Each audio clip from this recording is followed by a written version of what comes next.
Philosophy is the product of wonder. The effort after general characterization of the world around us is the romance of human thought.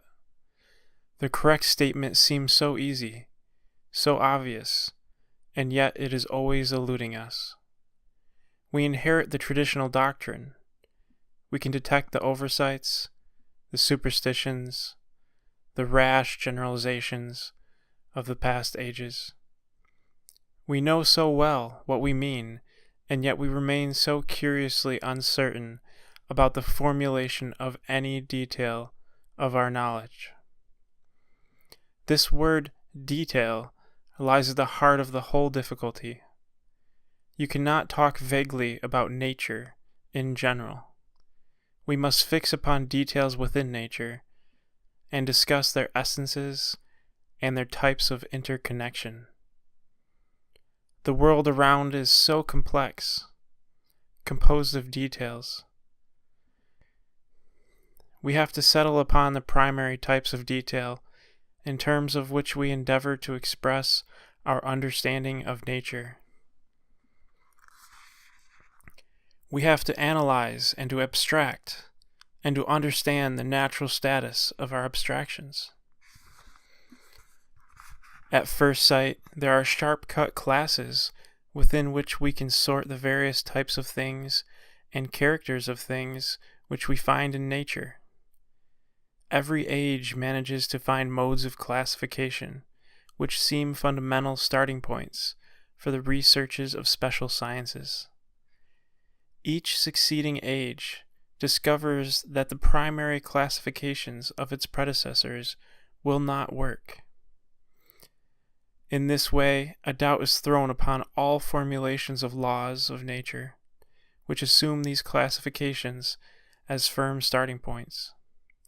A problem arises. Philosophy is the search for the solution. Our first step must be to define the term nature, as here used. Nature, in these chapters, means the world as interpreted by reliance on clear and distinct sensory experiences, visual, auditory, and tactile. Obviously, such an interpretation is of the highest importance for human understanding. These final chapters are concerned with the question, how far does it take us? For example, we can conceive nature as composed of permanent things, namely bits of matter, moving about in space which otherwise is empty. This way of thinking about nature has an obvious consonance with common sense observation. There are chairs, tables, bits of rock, oceans, animal bodies, vegetable bodies, planets, and suns. The enduring self-identity of a house, of a farm, and of an animal body is a presupposition of social intercourse. It is assumed in legal theory. It lies at the base of all literature. A bit of matter is thus conceived as a passive fact, an individual reality which is the same at an instant, or throughout a second, an hour, or a year. Such a material individual reality supports its various qualifications, such as shape, locomotion, color, or smell, etc. The occurrences of nature consist in the changes in these qualifications, and more particularly, in the changes of motion. The connection between such bits of matter consists purely of spatial relations. Thus the importance of motion arises from its change of the sole mode of interconnection of material things. Mankind then proceeds to discuss these spatial relations and discovers geometry.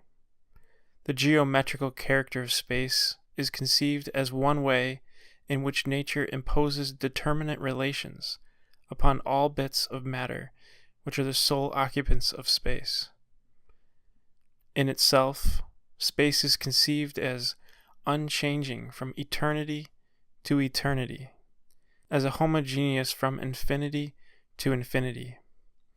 Thus we compose a straightforward characterization of nature, which is consonant to common sense, and can be verified at each moment of our existence. We sit for hours in the same chair, in the same house, with the same animal body.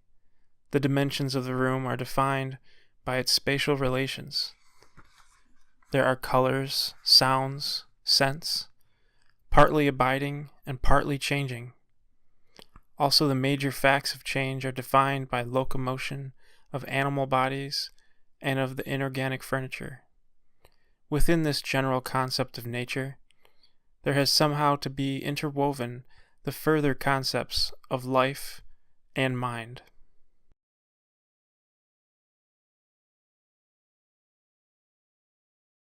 I have been endeavoring to sketch the general common sense notion of the universe, which about the beginning of the 16th century, say in the year 1500 AD, was in process of formation among the more progressive thinkers of the European population. It was partly an inheritance from Greek thought and from medieval thought. Partly, it was based on the deliverance of direct observation, at any moment verified in the world around us. It was a presupposed support supplying the terms in which the answers to all further questions were found. Among these further questions, the most fundamental and the most obvious are those concerning the laws of locomotion, the meaning of life, the meaning of mentality, and the interrelations of matter, life, and mentality. When we examine the procedures of the great men in the 16th and 17th centuries, we find them presupposing this general common sense notion of the universe, and endeavoring to answer all questions in the terms it supplies.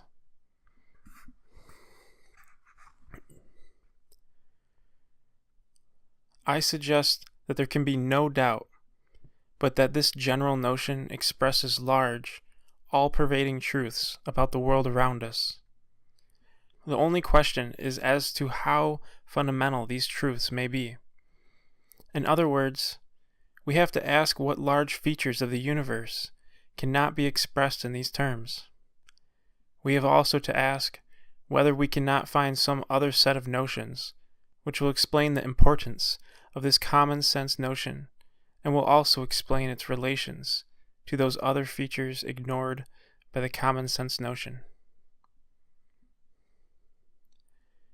When we survey the subsequent course of scientific thought throughout the 17th century up to the present day, two curious facts emerge. In the first place, the development of natural science has gradually discarded every single feature of the original common sense notion. Nothing whatever remains of it, considered as expressing the primary features in terms of which the universe is to be interpreted. The obvious common sense notion has been entirely destroyed, so far as concerns its function as a basis for all interpretation. One by one, every item has been dethroned.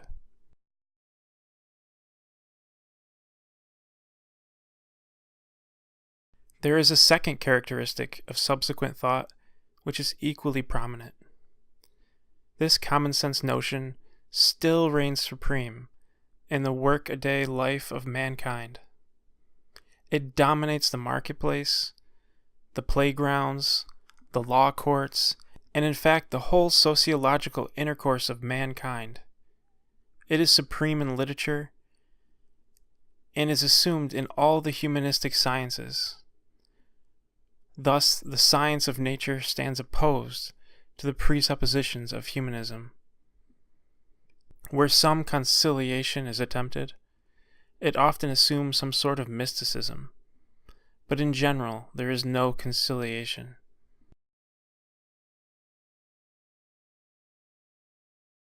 Indeed, even when we confine attention to natural science, no special science ever is grounded upon the conciliation of presuppositions belonging to all the various sciences of nature, Each science confines itself to a fragment of the evidence and weaves its theories in terms of notions suggested by that fragment.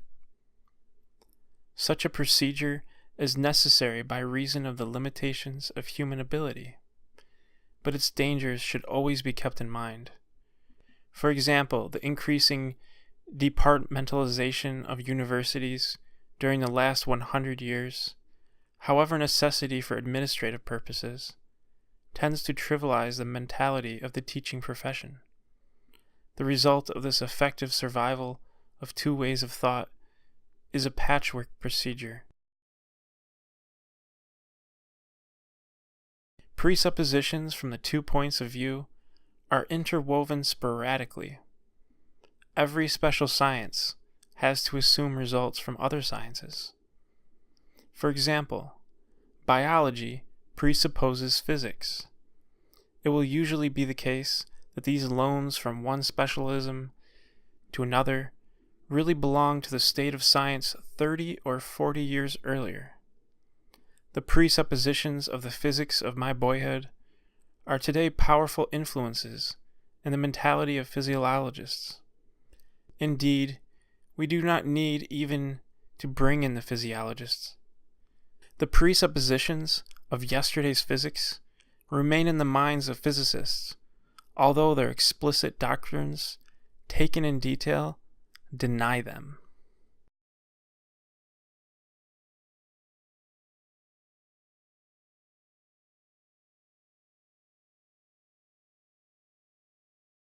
In order to understand the sporadic interweaving of old and new and modern thought, I will recur to the main principles of the old common sense doctrine, which even today is the common doctrine of ordinary life, because in some sense it is true.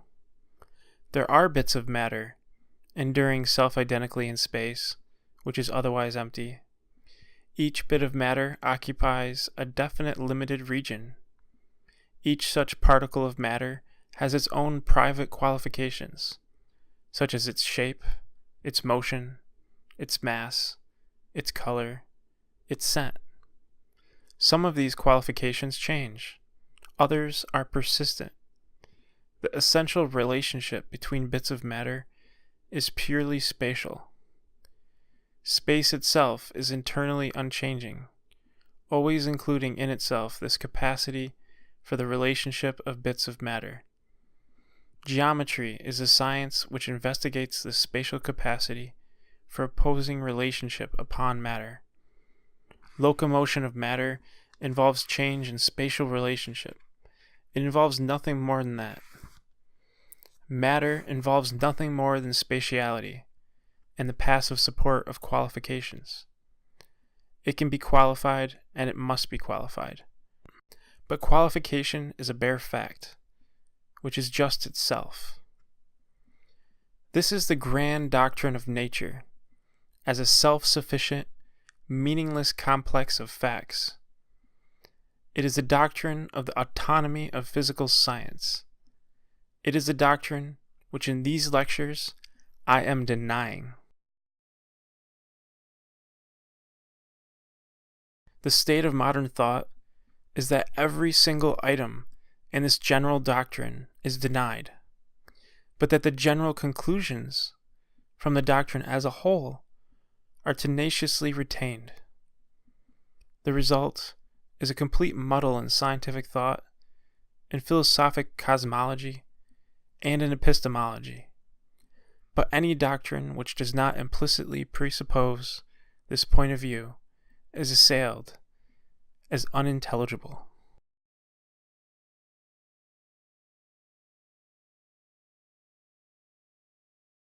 The first item to be abandoned was a set of qualifications which we distinguish in sense perception, namely color, sound, scent, and analogous qualifications. The transmission theories for light and sound introduced the doctrine of secondary qualities. The color and the sound were no longer in nature. They are the mental reactions of the percipient to internal bodily locomotions. Thus nature is left with bits of matter, qualified by mass, spatial relations, and the change of such relations. This loss of secondary qualities was a severe restriction to nature, for its value to the percipient was reduced to its function as a mere agent of excitement. Also, the derived mental excitement was not primarily concerned with factors in nature. The colors and the sounds were secondary factors supplied by the mental reaction. But the curious fact remained that these secondary factors are perceived as related by the spatiality which is a grand substratum of nature. Hume was, I think, the first philosopher who explicitly pointed out this curious hybrid character of our perceptions, according to the current doctrine of the perception of secondary qualities.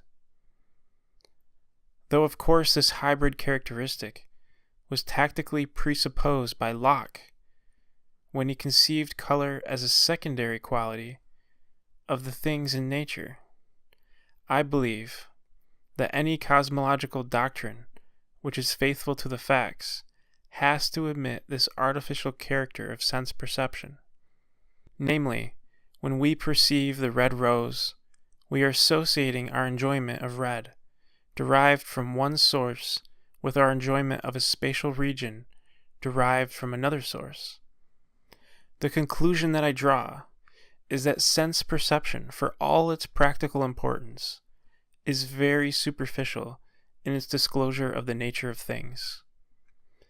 This conclusion is supported by the character of delusiveness, that is, of illusion, which persistently clings to sense perception. For example, our perception of stars, which years ago may have vanished, our perception of images in mirrors, or by refraction, our double vision, our visions under the influence of drugs. My quarrel with modern epistemology concerns its exclusive stress upon sense perception for the provision of data respecting nature. Sense perception does not provide the data in terms of which we interpret it. This conclusion that pure sense perception does not provide the data for its own interpretation was the great discovery embodied in Hume's philosophy. This discovery is the reason why Hume's treatise will remain as the irrefutable basis for all subsequent philosophic thought.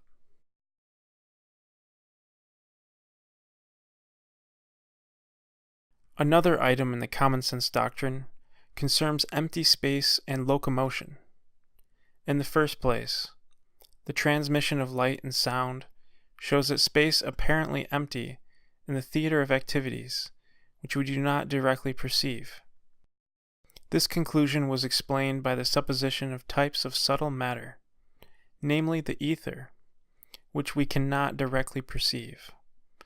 In the second place, this conclusion and the obvious behavior of gross ordinary matter show us that the motions of matter are in some way conditioned by the spatial relations of material bodies to each other.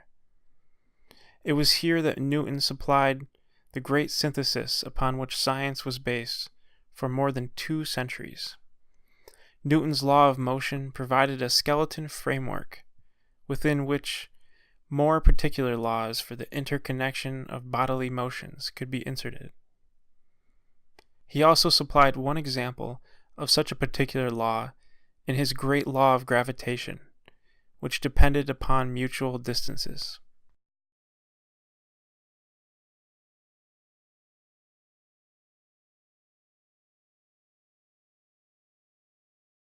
Newton's methodology for physics was an overwhelming success, but the forces which he introduced left nature still without meaning or value. In the essence of a material body, in its mass, motion, and shape, there was no reason for the law of gravitation, even if the particular forces could be conceived as the accidents of a cosmic epoch. There was no reason in the Newtonian concepts of mass and motion why material bodies should be connected by any stress between them. Yet the notion of stresses, as essential connections between bodies, was a fundamental factor in the Newtonian concept of nature. What Newton left for empirical investigation was a determination of the particular stresses now existing. In this determination, he made a magnificent beginning by isolating the stresses indicated by his law of gravitation. But he left no hint why in the nature of things there should be any stresses at all. The arbitrary motions of the bodies were thus explained by the arbitrary stresses between material bodies, conjoined with their spatiality, their mass, and their initial states of motion. By introducing stresses, in particular the law of gravitation, instead of the welter of detailed transformations of motion, he greatly increased the systematic aspect of nature. But he left all the factors of the system, more particularly mass and stress, in the position of detached questions, devoid of any reason for their compresence. He thus illustrated a great philosophic truth, that a dead nature can give no reasons. All ultimate reasons are in terms of aim at value. A dead nature aims at nothing. It is the essence of life that it exists for its own sake, as the intrinsic reaping of value.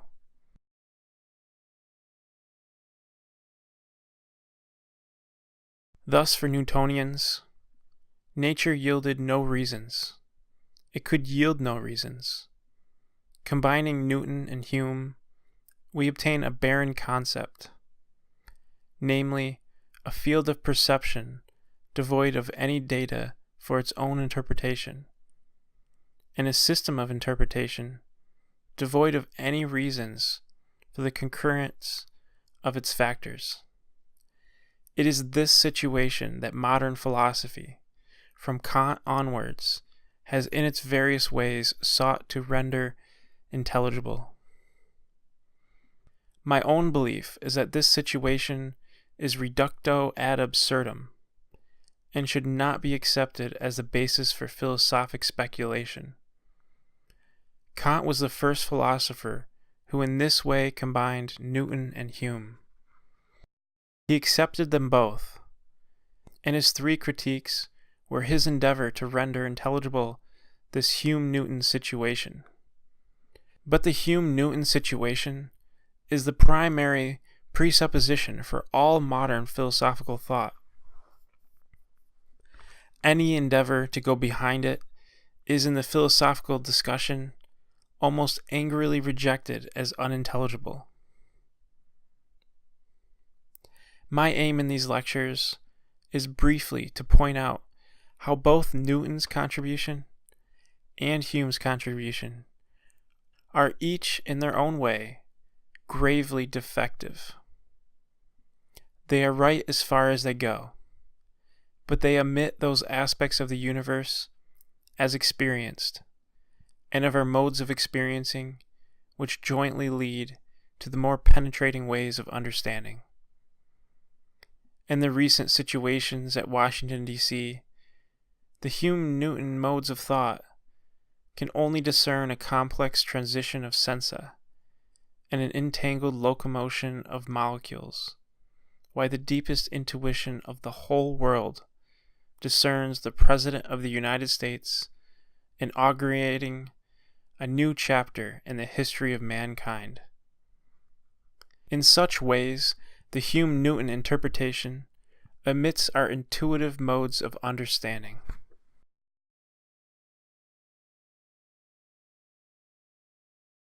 I now pass on to the influence of modern science in discrediting the remaining items of the primary common sense notion with which science in the 16th century started its career. But in the present-day reconstruction of physics, fragments of the Newtonian concepts are stubbornly retained. The result is to reduce modern physics to a sort of mystic chant over an unintelligible universe. This chant has the exact merits of the old magic ceremonies which flourished in ancient Mesopotamia and later in Europe. One of the earliest fragments of writing which has survived is a report of the Babylonian astrologer to the king, stating the favorable days to turn cattle into the fields, as deduced by his observation of the stars. This mystic relation of observation, theory, and practice is exactly the present position of science in modern life, according to the prevalent scientific philosophy. The notion of empty space, the mere vehicle of spatial interconnections, has been eliminated from recent science. The whole spatial universe is a field of force, or in other words, a field of incessant activity. The mathematical formula of physics express the mathematical relations realized in this activity. The unexpected result has been the elimination of bits of matter as the self-identical supports for physical properties. At first, throughout the 19th century, the notion of matter was extended. The empty space was conceived as filled with ether. This ether was nothing else than the ordinary matter of the original common sense notion.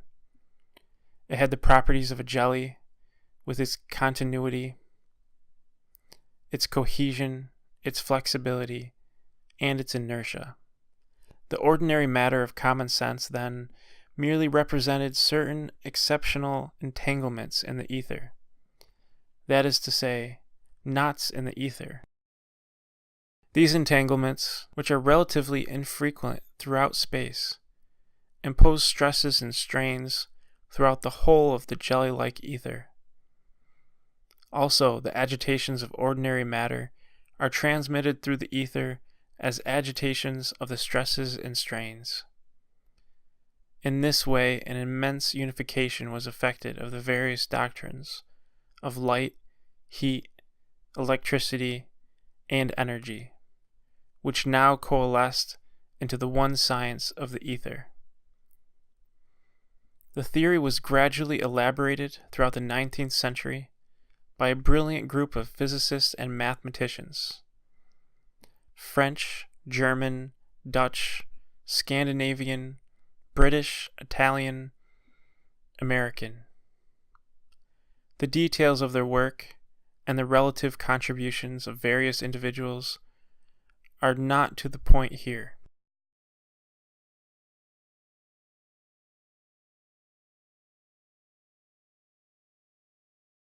The final result is that the activities of the ether are very different from any of the modes of activities which the common sense analysis ascribes to ordinary matter. If the doctrine of ether be correct, then our ordinary notions of matter are derived from observations of certain average results which cloak the real nature of activities of ether. The more recent revolution, which has culminated in the physics of the present day, has only carried one step further this trend of 19th century science. Its moral is the extreme superficiality of the broad generalizations which mankind acquires on the basis of sense perception. The continuous effort to understand the world has carried us far away from all those obvious ideas. Matter has been identified with energy, and energy is sheer activity. The passive substratum composed of self-identical enduring bits of matter has been abandoned, so far as concerned any fundamental description. Obviously, this notion expresses an important derivative fact, but it has ceased to be the presupposed basis of theory. The modern point of view is expressed in terms of energy, activity, and the vibratory differentiations of space-time. Any local agitation shakes the whole universe. The distance effects are minute, but they are there. The concept of matter presupposed simple location. Each bit of matter was self-contained, localized in a region with a passive static network of spatial relations, entwined in a uniform relational system from infinity to infinity, and from eternity to eternity. But in the modern concept, the group of agitations which we term matter is fused into its environment. There is no possibility of a detached, self-contained local existence. The environment enters into the nature of each thing. Some elements in the nature of a complete set of agitations may remain stable as those agitations are propelled throughout a changing environment. But such stability is only the case in a general, average way. This average fact is the reason why we find the same chair, the same rock, and the same planet, enduring for days, or for centuries, or for millions of years. In this average fact, then, time factor takes the aspect of endurance, and change is a detail. The fundamental fact, according to the physics of the present day, is that the environment, with its peculiarities, seeps into the group agitation, which we term matter, and the group agitations extend their character to the environment. In truth, the notion of the self-contained particle of matter, self-sufficient with its local habitation, is an abstraction. Now, an abstraction is nothing else than the omission of a part of the truth. The abstraction is well-founded when the conclusions drawn from it are not vitiated by the omitted truth.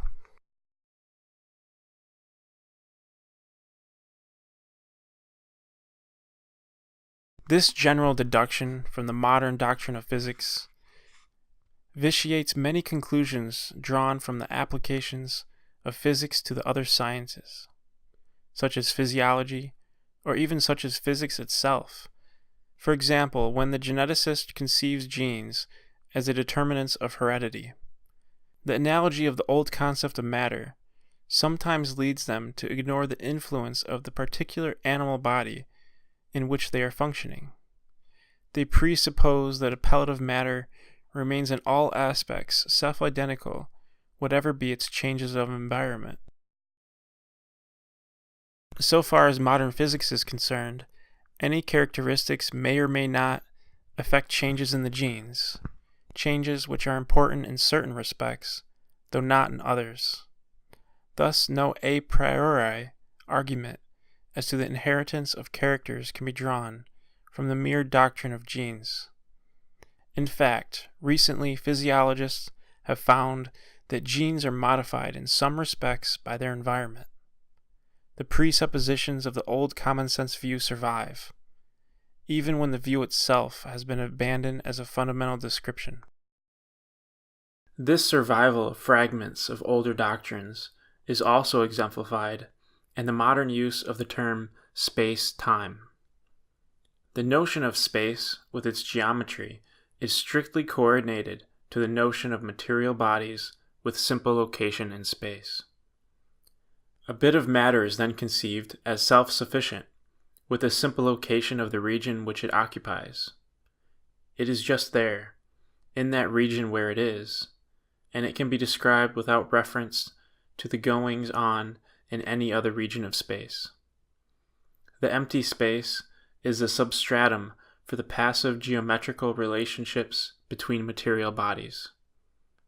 These relationships are bare, static facts, and carry no consequences which are essentially necessary. For example, Newton's law of gravitation expresses the changes of locomotion which are associated with the spatial relations of material bodies with each other.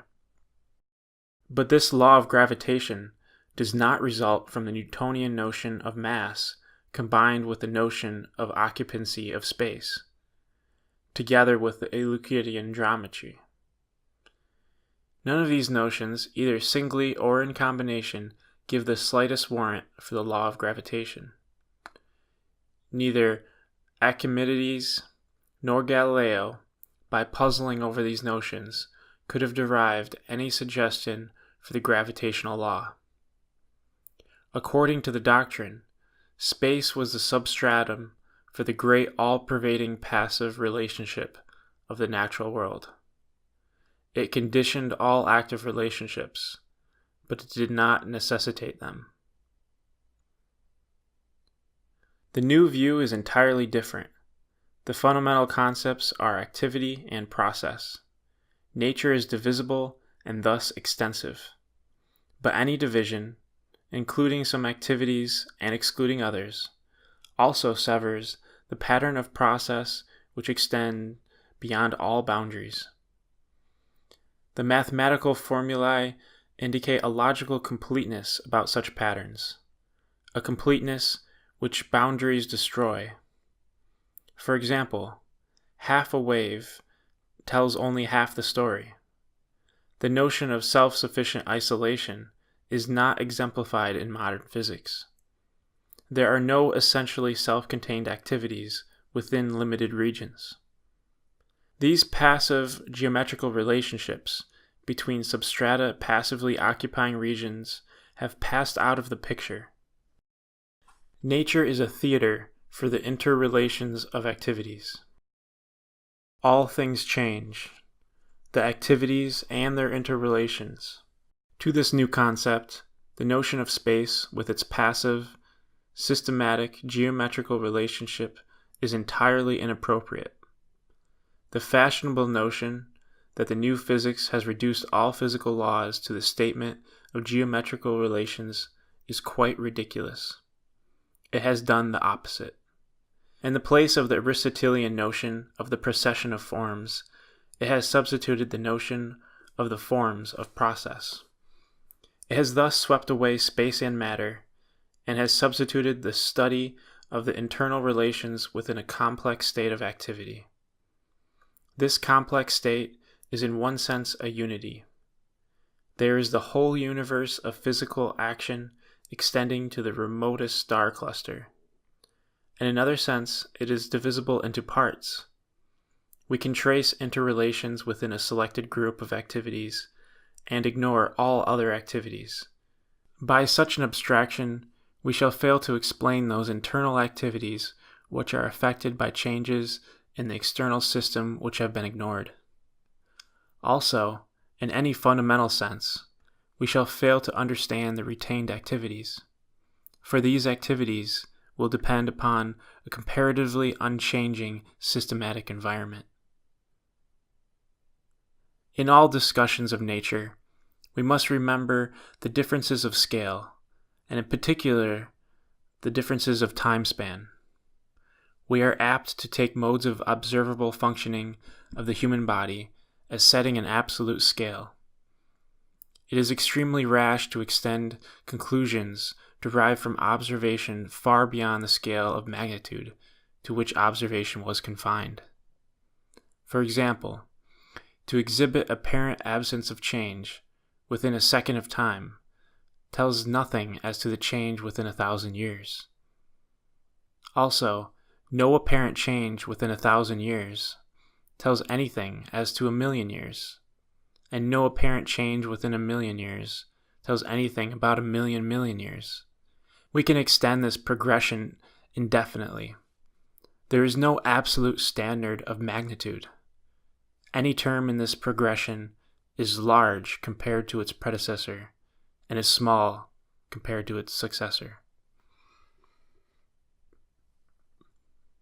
Again, all special sciences presuppose certain fundamental types of things.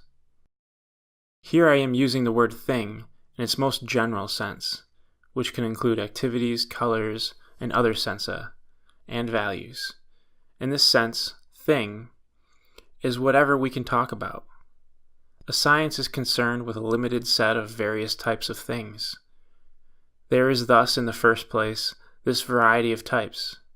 In the second place, there is a determination as to what types are exhibited, in any indicated situation.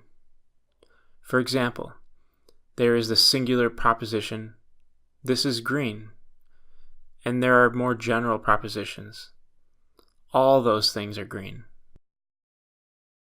This type of inquiry is what the traditional Aristotelian logic takes care of. Undoubtedly, such inquiries are essential in the initial stage of any science. But every science strives to get beyond it. Unfortunately, owing to the way in which for over 2,000 years philosophical thought has been dominated by its background of Aristotelian logic, all attempts to combine the set of special sciences into a philosophic cosmology, giving some understanding of the universe, all these attempts are vitiated by an unconscious relapse into these Aristotelian forms as a sole mode of expression. The disease of philosophy is its itch to express itself in the forms. Some S is P, or all S is P. Returning to the special sciences, the third step is to endeavor to obtain quantitative decisions. In this stage, the typical questions are, how much P is involved in S, and how many S's are in P? In other words, number, quantity, and measurement have been introduced. A simple handling of these quantitative notions can be just as misleading as undue trust in the Aristotelian forms of propositions. The fourth stage in the development of the science is the introduction of the notion of pattern. Apart from attention to this concept of pattern, our understanding of nature is crude in the extreme. For example, given an aggregate of carbon atoms or oxygen atoms, and given that the number of oxygen atoms and the number of carbon atoms are known, the properties of the mixture are unknown until the question of pattern is settled. How much free oxygen is there? How much free carbon? How much carbon monoxide? How much carbon dioxide? The answers to some of these questions, with the total quantities of oxygen and of carbon presupposed, will determine the answer to the rest. But even allowing for this mutual determination, there will be an enormous number of alternative patterns for a mixture of any reasonable amount of carbon and oxygen. And even when the purely chemical pattern is settled, and when the region containing the mixture is given, there are an indefinite number of regional patterns for the distribution of the chemical substances within the containing region.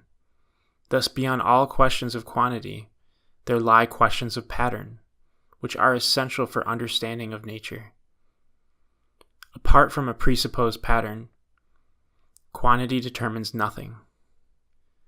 Indeed, quantity itself is nothing other than analogy of functions within analogous patterns.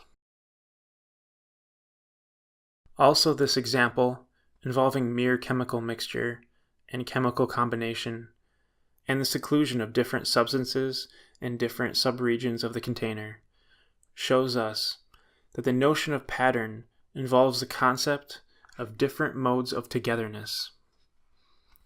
This is obviously a fundamental concept, which we ought to have thought of as soon as we started with the notion of various types of fundamental things. The danger of all these fundamental notions is that we are apt to assume them unconsciously. When we ask ourselves any question, we will usually find that we are assuming certain types of entities involved, that we are assuming certain modes of togetherness of these entities, and that we are even assuming certain widely spread generalities of pattern. Our attention is concerned with details of pattern, and measurement, and proportionate magnitude. Thus the laws of nature are merely all-pervading patterns of behavior, of which the shift and discontinuance lie beyond our ken. Again, the topic of every science is an abstraction from the full concrete happenings of natures. But every abstraction neglects the influx of the factors emitted into the factors retained. Thus a single pattern discerned by vision, limited to the abstractions within a special science, differentiates itself into a subordinate factor in an indefinite number of wider patterns when we consider its possibilities of relatedness to the emitted universe. Even within the circle of the special sciences, we may find diversities of functioning not to be explained in terms of that science. But these diversities can be explained when we consider the variety of wider relationships of the pattern in question. Today, the attitude among many leaders in natural science is a vehement denial of considerations which have here been put forward. Their attitude seems to me to be a touching example of baseless faith. This judgment is strengthened when we reflect that their position of the autonomy of the natural sciences has its origin in a concept of the world of nature now discarded. Finally, we are left with a fundamental question as yet undiscussed. What are those primary types of things in terms of which the process of the universe is to be understood? Suppose we agree that nature discloses to the scientific scrutiny merely activities in process. What does this mean? These activities fade into each other. They arise and then pass away. What is being enacted? What is affected? It cannot be that these are merely formula of the multiplication table. In the words of a great philosopher, merely a bloodless dance of categories. Nature is full-blooded. Real facts are happening. Physical nature, as studied in science, is to be looked upon as a complex of the more stable interrelations between the real facts of the real universe. This lecture has been confined to nature under an abstraction in which all reference to life was suppressed. The effect of this abstraction has been that dynamics, physics, and chemistry were the sciences which guided our gradual transition from the full common sense notions of the 16th century to the concept of nature suggested by the speculative physics of the present day.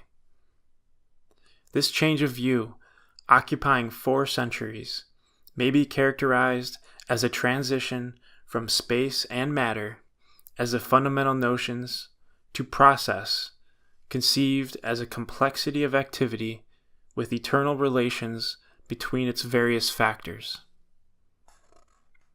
The older point of view enables us to abstract from change and to conceive of the full reality of nature at an instant, in abstraction from any temporal duration, and characterized as to its interrelations solely by the instantaneously distribution of matter in space. According to the Newtonian view, what had thus been omitted was the change of distribution at neighboring instants. But such change was, on this view, plainly irrelevant to the essential reality of the material universe at the instant considered. Locomotion and change of relative distribution was accidental and not essential.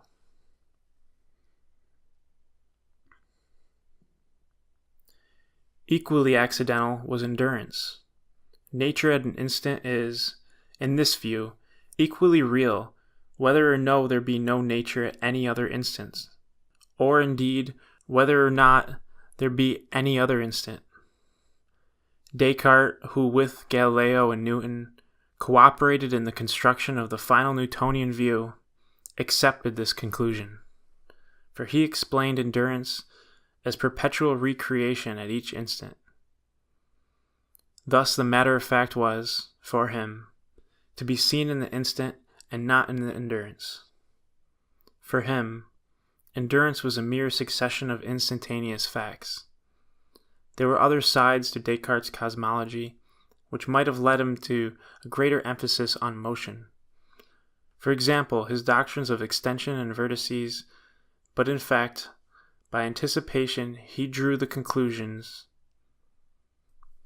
But in fact, by anticipation, he drew the conclusions which fitted the Newtonian concepts.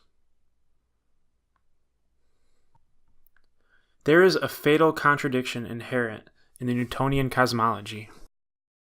Only one mode of the occupancy of space is allowed for, namely, this bit of matter occupying this region at this durationless instant. This occupation of space is the final real fact without reference to any other instant, or to any other piece of matter, or to any other region of space. Now, assuming this Newtonian doctrine, we ask, what becomes of velocity at an instant? Again, we ask, what becomes of momentum at an instant? These notions are essential for Newtonian physics, and yet they are without any meaning for it. Velocity and momentum require the concept that the state of things at other times and other places enter into the essential character of the material occupancy of space at any selected instant. But the Newtonian concept allows for no such modification of the relation of occupancy. Thus, the cosmological scheme is inherently inconsistent. The mathematical subtleties of the differential calculus afford no help for the remover of this difficulty. We can indeed phrase the point at issue in mathematical terms. The Newtonian notion of occupancy corresponds to the value of a function at a selected point. But the Newtonian physics requires solely the limit of the functions at that point. And the Newtonian cosmology gives no hint why the bare fact, which is the value, should be replaced by the reference to other times and places, which is the limit. For the modern view, process, activity, and change are the matter of fact. At an instant, there is nothing. Each instant is only a way of grouping matters of fact. Thus, since there are no instants, conceived as simple primary entities, there is no nature at an instant. Thus, all interrelations of matters of fact must involve transition in their essence. All realization involves implication in the creative advance. The discussion in this lecture is only the prolegomon for the attempt to answer the fundamental question: how do we add content to the notion of bare activity? Activity for what? Producing what? Activity involving what? The next lecture will introduce the concept of life, and will thus enable us to conceive of nature more concretely, without abstraction.